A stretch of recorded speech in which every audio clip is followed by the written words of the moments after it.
문재인 대통령이 오는 23일 도쿄올림픽 개막식에 참석하지 않기로 최종 결정했다고 청와대가 어제 오후 5시 15분쯤 발표했습니다. 일본 측과 협의를 진행했지만 스가 총리와의 정상회담 성과를 기대하기에 미흡했다는 뜻을 내비쳤습니다. 소마 히로이사 주한 일본 대사관 총괄공사의 막말 논란도 이번 결정에 큰 영향을 미쳤습니다. 역대 최악이라는 평가를 받고 있는 한일 관계가 앞으로 더욱 경색될 가능성이 높아 보입니다. 조진구 경남대 국동문제연구소 교수 자리 함께했습니다. 어서 오십시오. 안녕하십니까. 네, 어제 새벽에 일본 요미우리 신문이 문재인 대통령이 일본을 방문하고 스가 총리와 회담도 가질 것이다 이렇게 보도를 하지 않았습니까? 네네. 이 때문에 청와대 공식 발표가 계속 기다려졌었는데 하루 종일 고민을 한 것으로 보입니다. 예. 5시 15분쯤 오후에 발표를 했는데 고민의 이유는 뭘까요?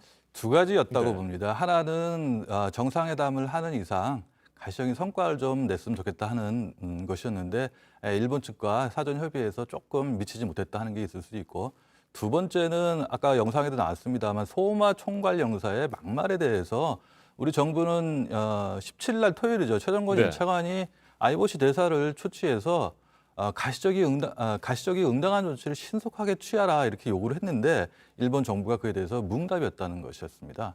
어제 그 일본 정부의 대변인이었던 가또 관방장관 오전에 기자회견에서 이런 인사 문제에 관해서 언급을 하지 않았거든요. 그렇기 때문에 우리 정부가 요구했던 소마 총괄공사에 네. 대해서 책임 문제를 우야무야했다 하는 거에 대한 우리 정부의 불만, 또 우리 국민들의 격앙된 감정, 이런 거를 골고루 감안한 결과라고 생각이 됩니다. 네, 그렇다면 스가 총리가 소마 총괄공사를 경질했다고 한다면 문재인 대통령이 일본을 방문하는 결정을 했을까요? 그럴 가능성은 있었다고 네. 생각을 해요.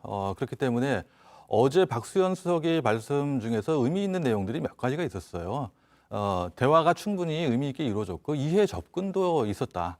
가시적인 성과를 내고 싶었지만 조금 미흡하지만 어느 정도 만족스럽진 않지만 가능성이 있었는데 거기에 결정적인 중요한 역할을 했던 게 소마 공사에 대한 막말을 우리 국민들이 받아들일 수가 없었고, 그에 대해서 응당한 조치를 일본 정부가 취하지 않은 거에 대해서 우리 정부의 불만이 그대로 표출된 것이라고 생각됩니다. 네, 말씀하신 대로 양국 간에 상당한 이해 접근이 있었던 모양인데 구체적으로 어떤 협의들이 진행됐다고 보세요?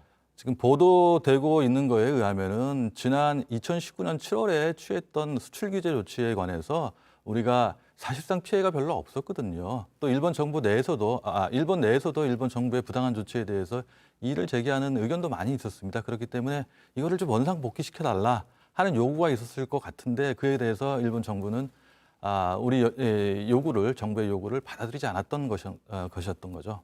네, 자, 문 대통령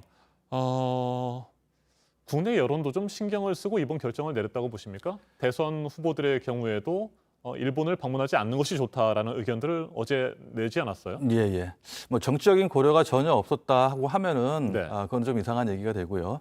다만 그것이 결정적이었냐 하면은 그렇지 않다고 생각합니다.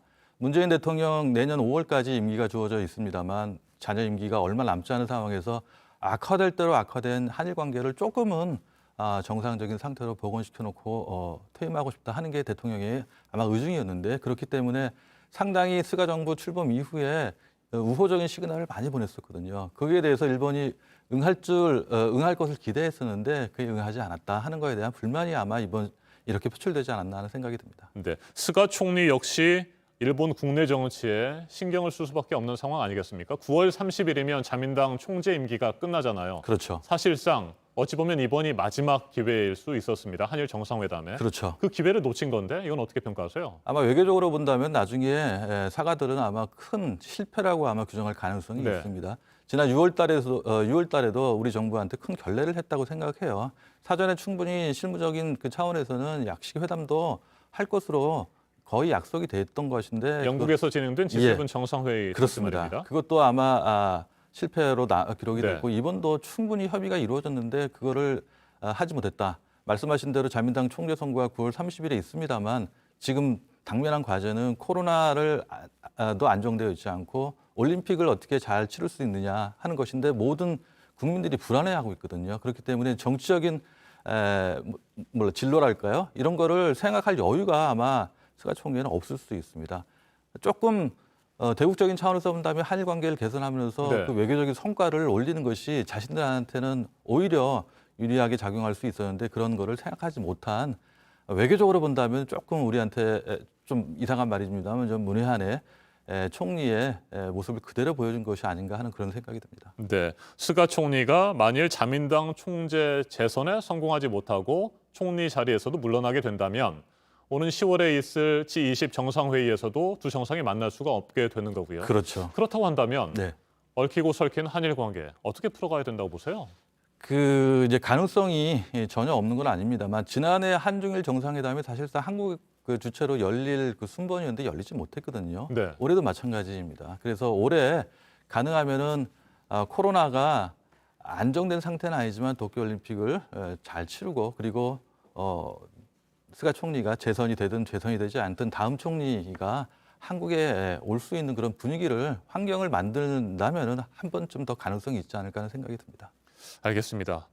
좀 더 기대를 갖고 지켜봐야 될 것 같습니다. 한일 관계 풀리고 개선돼야 할 필요성은 분명히 있는 거니까요. 양국한테는 정말 중요한 관계라고 생각합니다. 알겠습니다. 지금까지 조진구 경남대 극동문제연구소 교수였습니다. 말씀 잘 들었습니다. 감사합니다.